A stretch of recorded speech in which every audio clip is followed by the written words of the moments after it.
ngi noonu ñoo ngi Bakel qui accueille le président Ousmane Sonko. Bakel a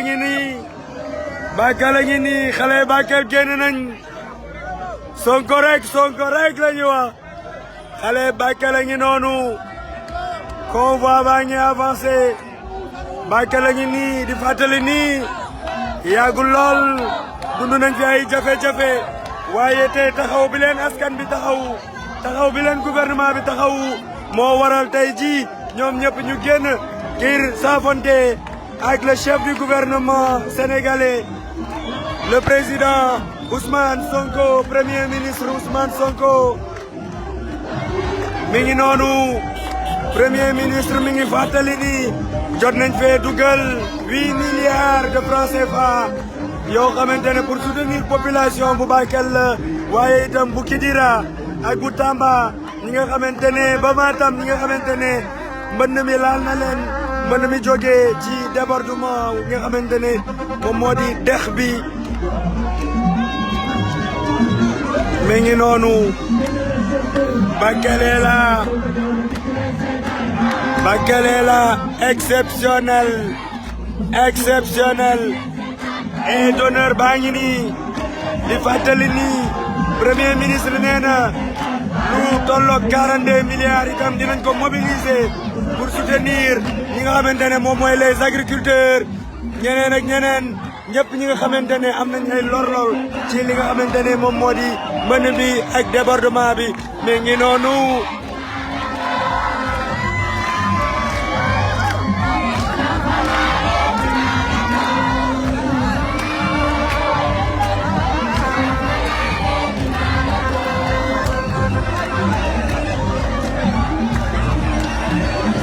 Bakel a ngi noonu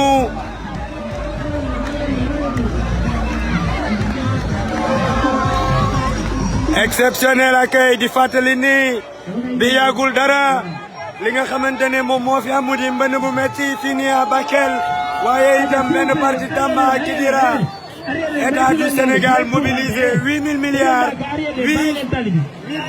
de francs CFA plutôt jox ko askanu Bakel di fàttali ni près de 3700 ménages après vous faites son bien s'il vous plaît yoo xamante ne état bi jël na leen en charge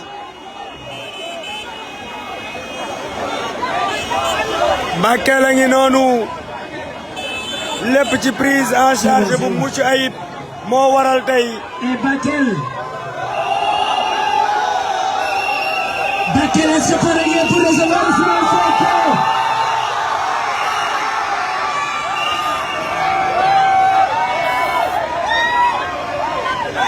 Yes. Yes.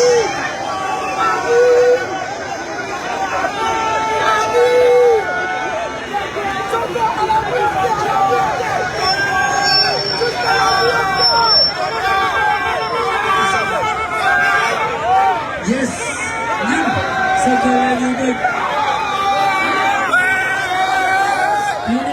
mi ngi noonu Sonko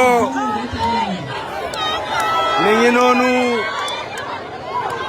ngi noonu Bakel a ngi noonu di fàttali ni état du Sénégal dafa am taxawaay bu am solo bu mu def ci li nga xamante ne à travers le gouvernement du président du premier ministre Ousmane Sonko mu di jéye gi bi mu fi amee jéye gi jógee ci mbënn bi muy mbënn goo xamante ne moom moo impacté woon fii dëkk yu bëri ak village yu bëri état du Sénégal à travers le gouvernement mobilisé 8 milliards venir en aide à plus de 3700 ménages fii nga xamante ne c'est ci fleuve bi la ñi nga xamante ne ndox mi dafa dugg seen kër yi tey boo seetloo tey accueil bii nga xam ni la population est aussi sortie pour dire merci au président Ousmane Sonko premier ministre du Sénégal ci taxawaay bi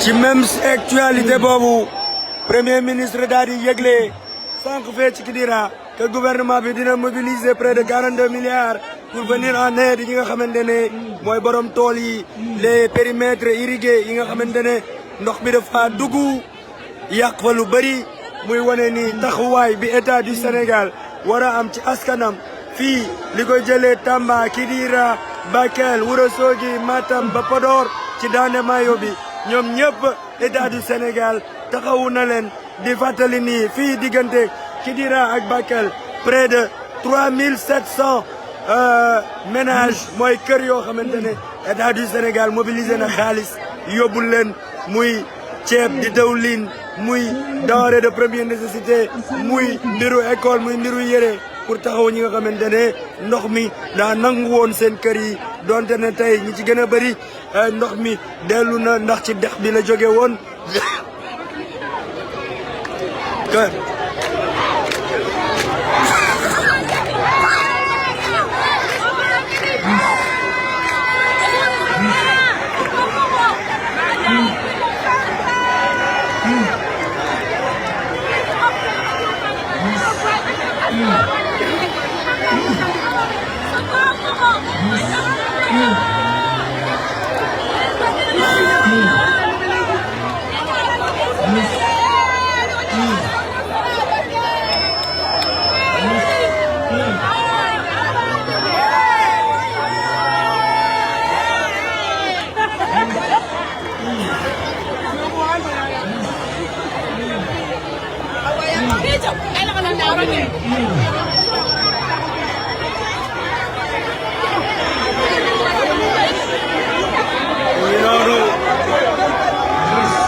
Yes. Hey. Hey. Yes. Hey. Hey. Yes. Hey.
Assalamu alaikum, Bakel! Bakel! Mais affaire bi grand la mais Bakel daaneel ngeen gars yi Bakel daaneel ngeen gars yi ça devient compliqué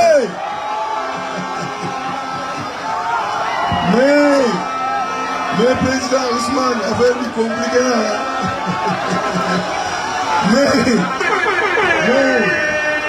mais Sénégal moo daje Bakel ou pas mais dafa mel ne Sénégal moo daje Bakel gars yi dañoo jógee xanaa Dakar jóge Mbacké ñëw Bakel wala gaa Bakel lañ la non mais on est fiers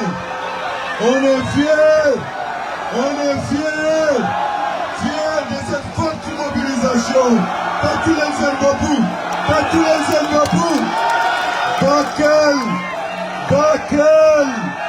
Bakel yéen a ngi ci biir on est très fiers vous êtes prêts pour une majorité pour le président Bassirou Diomaye Faye vous êtes prêts pour une majorité pour le président Ousmane Sonko Bakel comme ni ngeen ko xamee danoo war yegg ba Ourossogui te directeur de campagne bi moo koy rappelé léegi kon dañuy jox candidat bi mu wax au nom de tous les candidats bu ko defee bu ñu paree ñuy sooga di jox ki nga xam ni moom ngeen doon xaar boobu ba tey muy le président Ousmane Sonko.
Monsieur Ousmane Sonko, en tant que tête de liste, nous, département de Bakel, nous tenons à vous dire et à vous rassurer que le département de Bakel est prêt à voter massivement pour une assemblée réconfortable au soir du 17 novembre 2024, Inch'Allah Rabbi. Car le département de Bakel est prêt à prendre part dans cette locomotive au phare scintillant, tels les rayons de soleil. Tels les rayons de soleil. D'un soleil d'espoir et d'espérance, illuminant l'horizon 2050. Et en tant que Premier ministre du Sénégal, nous savons que nous défendons un projet à la hauteur des aspirations des Sénégalais et à l'écoute de nos préoccupations. C'est cela, nous, le département de Bakel, nous tenons à vous dire et à vous faire part de nos aspirations et de nos préoccupations. Le département de Bakel voudrait vous faire part que le département de Bakel est un département isolé. Car c'est un département qui est désenclavé. Nous n'avons pas de route. Le département de Bakel a un système de santé très faible. Et l'éducation aussi, c'est le socle du développement. Et nous voudrons que nos établissements scolaires soient équipés, rénovés et que le personnel enseignant soit renforcé.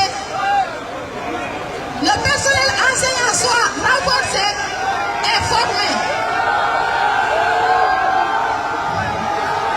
Nous voudrons aussi un système de santé doté d'équipements et de personnel enseignant qualifié. Il est impératif de construire de nouveaux centres de santé, surtout dans les zones rurales, dotés d'équipements qualifiés et de personnel qualifié, pour que chacun ait accès à un soin sans se soucier des kilomètres à parcourir. Département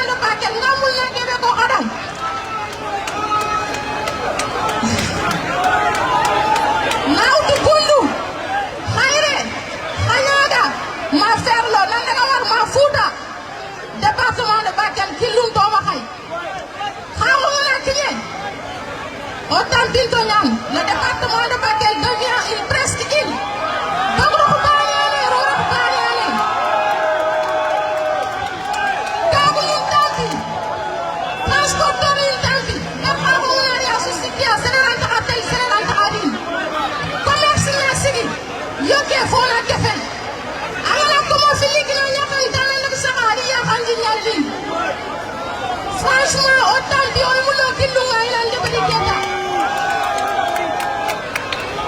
hôpital équipement silencieux, personnel qualifié. Alors, aussi, au banc, le premier jarre, il a décidé de paquet de kilo moyen. Alors, what did they do?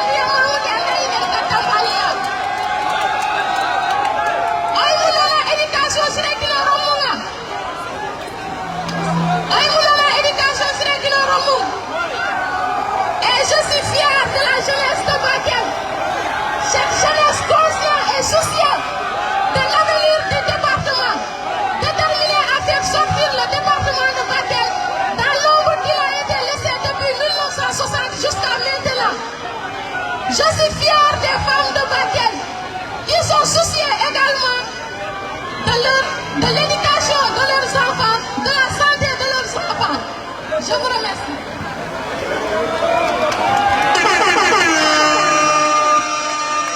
jërëjëf kon ki ngeen doon xaar yegsi na muy le président Ousmane Sonko yegsi na ak la présidente Maïmouna Bousso di wax aussi que boobu ba tey ay Boubacar Camara président Malick Gakou ñoo ngi koy seet bu baax a baax madame Aïda Mbodj ak Serigne Mboup ak ñu bare accompagne nañu ci trajet bi kon ñoo ngi leen di nuyu ñooñu ñëpp aussi di nuyu aussi monsieur le maire de Bakel monsieur Sall di ko nuyu bu baax a baax di nuyu toutes les populations yi nga xam ni ñoom ñoo fi teew Bakel non mais bokk ngeen jóge nañu Kidira ma foog ni Kidira wàcce na gaa yi ñu jóge Tamba ma foog ni Tamba wàcce na gaa yi ma jóge Kédougou ma foog ni Kédougou wàcce na gaa yi mais ma yegg si Bakel mais da ngeen yenu gaa yi ba ci kaw dóor ci suuf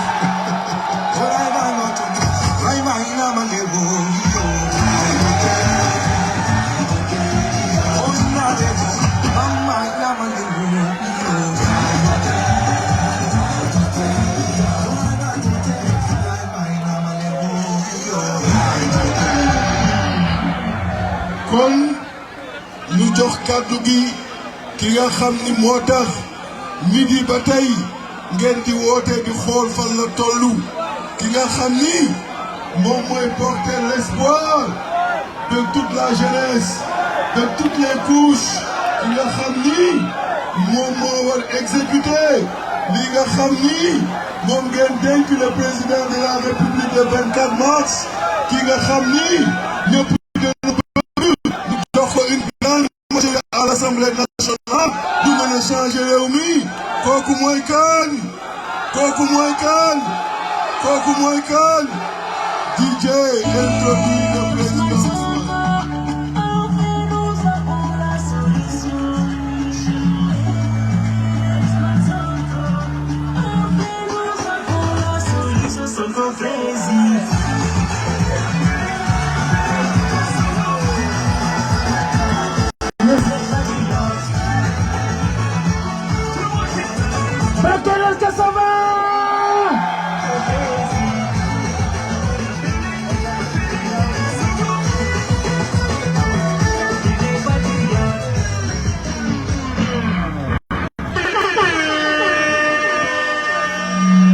kon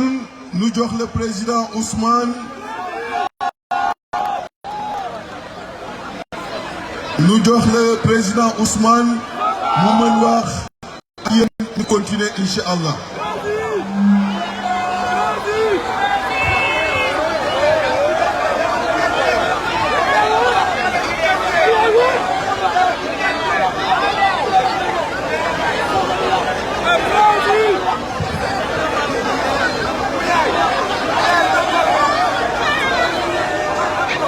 mbokki Bakel assalaamu aleykum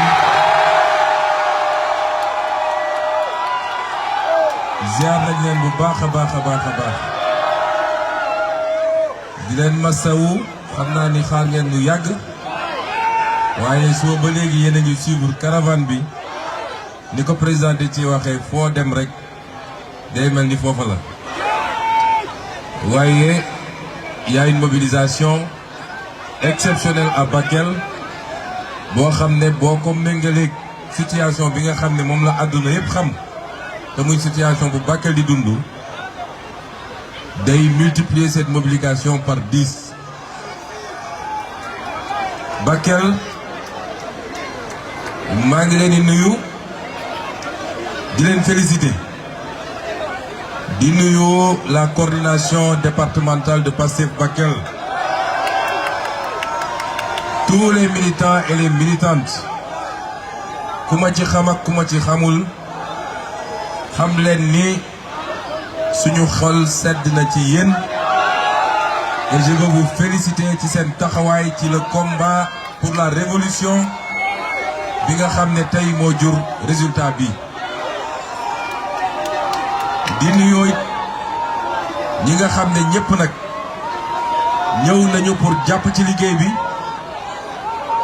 muy maire yi nga xam ne maireu département bi lañu doore ko ci maireu dëkk bi di Ibrahima Baba Sall waaye di ci teg maire Sori Kaba ak maire Diakoy Tunkara bu Moudéri, maire Amady Ka bu Sinthiou Fissa ak maire Diadje Sawane bu Fissa Gàcceri ñoom ñëpp ñu ngi leen di nuyu ndax temps yii def nañu déplacement ñëw ba Dakar seet si ma kon ñu ngi leen di nuyu di leen ziare di nuyu nag toutes les populations du département rawatina nag ñi may massawu commencé ci Bakel waaye teg ci waa Yafera waa Arundu waa Koungani waa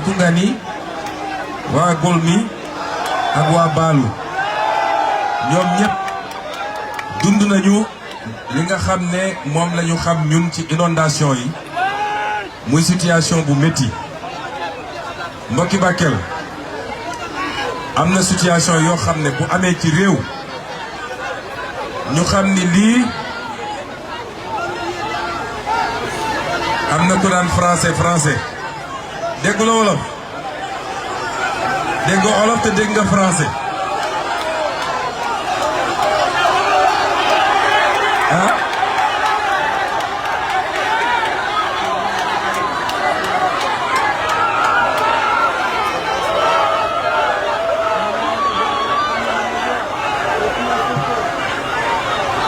population de Bakel, ce que je voulais dire simplement, c'est qu'il y a des situations qui relèvent de la volonté divine et qui peuvent frapper une nation ou un peuple à tout moment. Quand ces situations arrivent, la responsabilité de chacun et chacune d'entre nous, c'est de faire bloc autour des autorités pour qu'ensemble nous puissions faire face. Et c'est pourquoi, malgré mon adversité avec le président Macky Sall, je vous rappelez que quand il y a eu l'avènement de la Covid-19, j'avais accepté d'aller répondre à son invitation au palais de la République parce que pour moi, il fallait la Sainte Union nationale face à ce péril qui menaçait le monde entier. Et c'est pourquoi tous les acteurs doivent s'abstenir de politiser des situations comme celle-là. Et le plus important, c'est que seul l'État peut aujourd'hui être aux côtés des populations et apporter des solutions. Personne d'autre ne peut le faire. Si des politiciens pensent qu'ils peuvent utiliser la souffrance des populations à des fins politiques, au point de créer des situations que nous avons vécues, ces gens ne peuvent pas amener 500 millions à Bakel à forcerie des milliards. Ils ne peuvent pas régler les problèmes des Bakelois. Et c'est pourquoi, depuis que cette affaire est intervenue, l'État s'est donné tous les moyens pour être à côté des populations. C'est la première fois que vous voyez la survenance d'une catastrophe et qu'immédiatement le président de la République lui-même, toute affaire cessante, se déplace pour venir aux côtés des populations, pour constater lui-même et pour essayer d'apporter des solutions. Pendant 12 ans, eux, ils ont été au pouvoir. On ne les a jamais vus se déplacer pour compatir à la souffrance des populations. Des solutions d'accompagnement, on va en apporter. J'ai annoncé lors de la réunion interministérielle que j'ai tenue il y a une quinzaine de jours à Dakar, une enveloppe de 42 milliards. Cette enveloppe,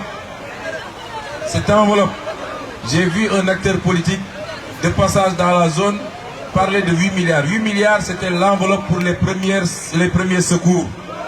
C'était l'enveloppe pour éviter que dans les zones impactées, qu'il y ait des gens qui aient des problèmes pour se nourrir, ou pour se vêtir, ou pour se protéger contre les moustiques, ou pour se soigner. C'était ça la priorité. Mais, vous savez que ces crues vont laisser un certain nombre de désagréments. Des maisons vont être endommagées. Des cultures ont été détruites. Il y a même peut-être du bétail qui a été perdu. Et c'est pourquoi le reste de l'enveloppe va servir à accompagner toutes les populations qui ont été impactées à reprendre leur activité, mais surtout à rejoindre leur domicile dans les meilleures conditions possibles. Population de Bakel, vous savez très bien, vous qui êtes nés ici, vous qui avez grandi ici, vous savez très bien que les phénomènes de crue sont des phénomènes naturels. C'est parce qu'il y a de fortes pluviométries que le fleuve reprend son lit majeur.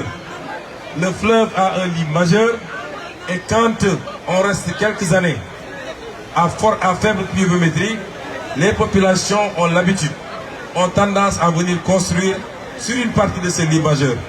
Mais à chaque fois que la pluviométrie reprend, le fleuve a tendance à reprendre son lit naturel et c'est ça qui justifie les crues que vous voyez. On en a vu en Mauritanie, on en a vu au Mali, on en a vu un peu partout dans le monde. Vous avez vu ce qui s'est passé il y a une semaine en Espagne. Les crues ont toujours servi aux populations parce que quand il y a des crues, c'était des moments importants pour l'agriculture. Aujourd'hui, ce que nous pouvons faire, c'est attendre que le phénomène se tasse, mais être auprès des populations pour vous accompagner, pour que chaque Bakelois, chaque habitant de Kidira, de Goudiri, en tout cas de toutes les zones qui ont été impactées, puisse sentir la présence de l'État.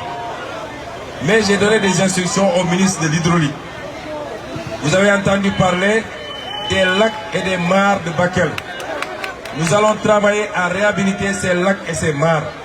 Parce que normalement, s'il y a une bonne réhabilitation, une partie de ces eaux, lorsque le barrage risque de céder et que les gens sont obligés de lâcher, une partie de ces eaux va être récupérée par ces mares et ces lacs.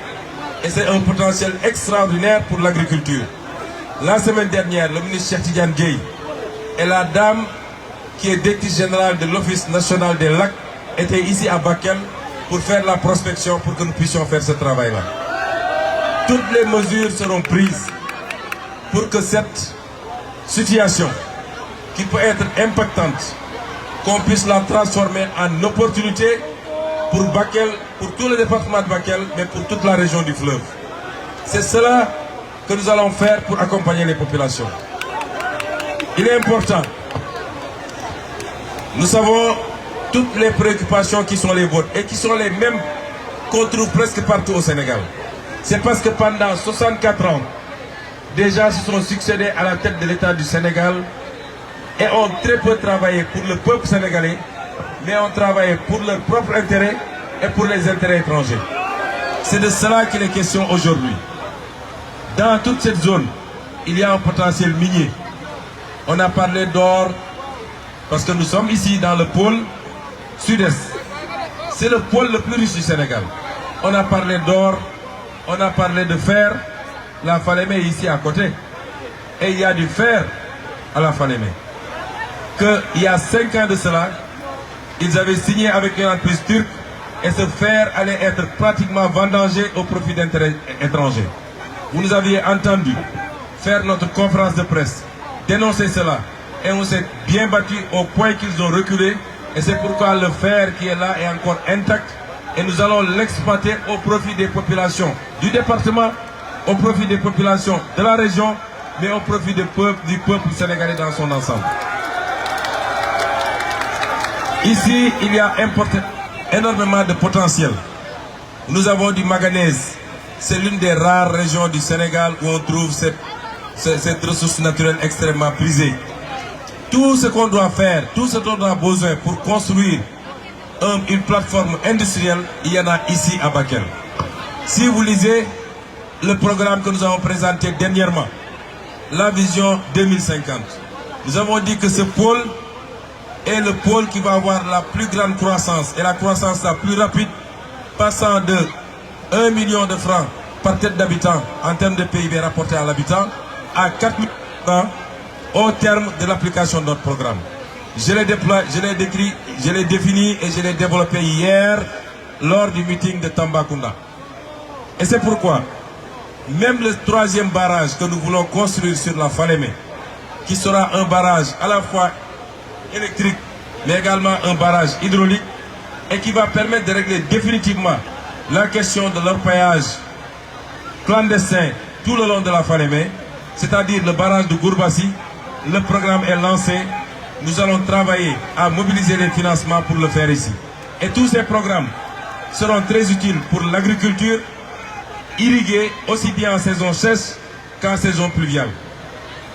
Et c'est pourquoi la population de Bakel, ses ambitions sont très claires. La vision est précise. Les équipes sont bonnes. Vous avez un très bon président de la République que vous vous êtes choisi vous-même. Jeunesse de Bakel et jeunesse du Sénégal. Vous avez un gouvernement dont je suis le chef moi-même et je crois pouvoir dire que vous avez un très bon gouvernement. Qu'est-ce qui manque pour pouvoir dérouler le programme aujourd'hui? Qu'est-ce qui nous manque? C'est d'avoir une majorité écrasante à l'Assemblée nationale le 17 novembre. Je n'ai même pas parlé du volet agricole, parce que ça va nous prendre beaucoup de temps.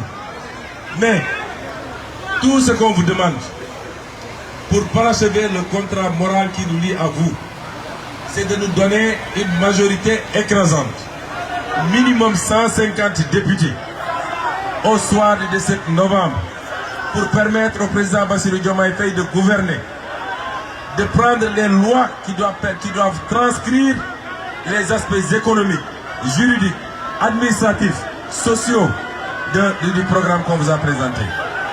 Pour pouvoir aligner le budget à partir du budget 2025, pour pouvoir aligner le budget, laissez monsieur le maire arriver, s'il vous plaît. Laissez monsieur le maire.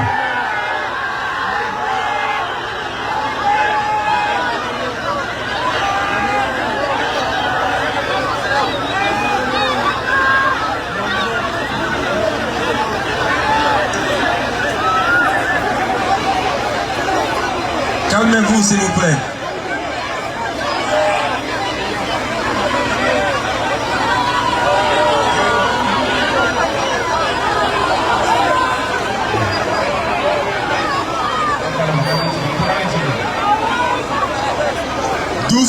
doucement yéen ñëpp xaj ngeen fii buuxante bi jaru ko ku nekk foo taxaw daa dégg yi nga xam ni ñoo ngi la koy wax donc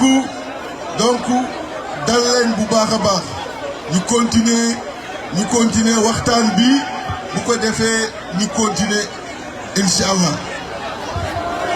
Voilà am na programme bu ñuy xaar kon mi ngi waaj daaneel ñu déglu ko mu pare. Bakel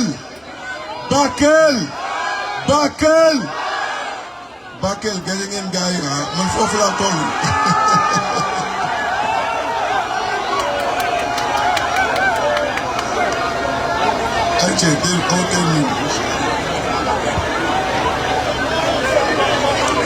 Bienvenue, monsieur le maire.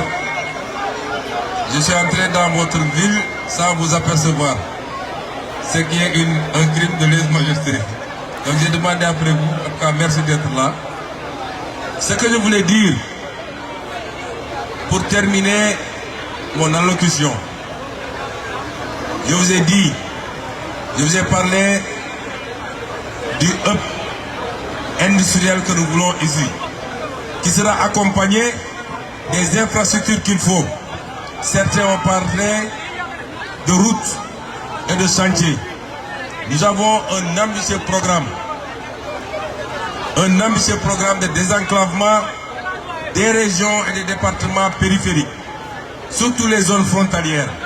J'ai toujours dit que les zones frontalières doivent être conçues, programmées par rapport à la capacité que nous avons de capter les économies voisines plutôt que par rapport à la centralité de Dakar. Avec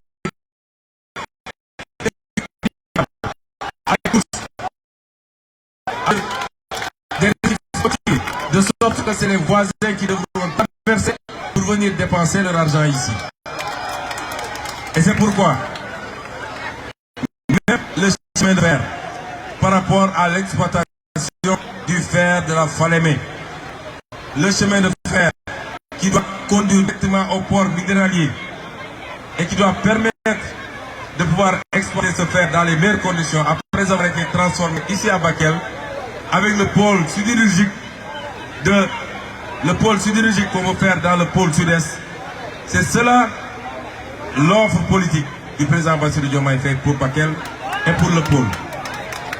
Et c'est pourquoi, tenant compte de tout ça, les Bakel, et j'ai de ceux qui la fera ainsi, doivent nous donner la possibilité de prendre les lois qu'il faut, de faire les réformes qu'il faut, d'aligner le budget 2025 sur les priorités de la vision 2050, de ce plan 2034, mais surtout de l'aligner sur le plan d'action gouvernementale 2029. C'est cela le principal enjeu de ces élections. Est-ce que Bakel est prêt? Est-ce que Bakel est prêt? Est-ce que Bakel est prêt? Vous savez, est-ce que Bakel est prêt à quoi? Est-ce que Bakel est prêt? D'abord, avec tous les dignes fils de Bakel, avec tous les militants et les militantes, avec tous nos partenaires qui sont venus nous rejoindre avec la valeur ajoutée qu'ils vont apporter, notamment monsieur le maire et tous les autres maires, avec toutes les autorités qui ont été promues depuis que le président Bassirou Diomaye a été élu président de la République et a passé pouvoir.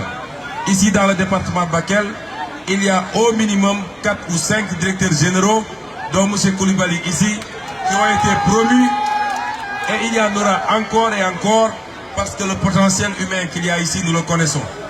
Est-ce que l'ensemble de ces acteurs sont prêts aujourd'hui à d'abord, écoutez-moi bien, à d'abord donner les 2 députés du département de Bakel à la liste PASTEF? Est-ce que vous êtes prêts à faire ça? Mais cela ne suffit pas. Parce que nous allons vers une élection Raougadoula. Celui qui est premier, même s'il a 40%, il prend les 2 députés. Donc, li ma wax noonu mooy jox leen ñu député, ñaari député dëkk bi. Mais en dehors de ces 2 députés-là, si on a 40% et que tous les autres se partagent, que ñi am 5%, ñi am 10%, on prend les 2 députés. Mais moi, Ousmane Sonko, 40% doyuma. Moi, je veux avoir 75% à Bakel. Est-ce que vous êtes prêts à nous donner 75%? Est-ce que vous êtes prêts à me donner 75%? Vous avez pris l'engagement ici. Et je l'ai dit et je le redis. Il y a un concours qu'on a lancé. un challenge.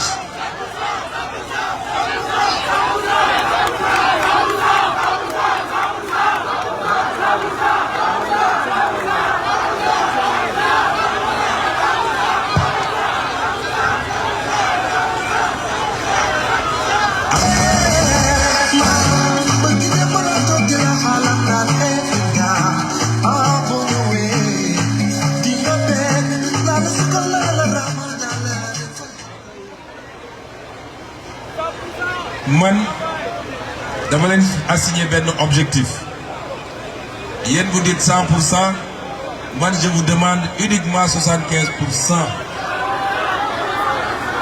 léegi nag dafa am benn challenge bu ñu lancé benn concours la entre les différents départements du Sénégal. Vous savez qu'il y a 46 départements au Sénégal, plus les départements, les circonscriptions de la diaspora. Les 10 premiers départements, si nous prenons les scores, les 10 premiers départements, ils ont une prime spéciale.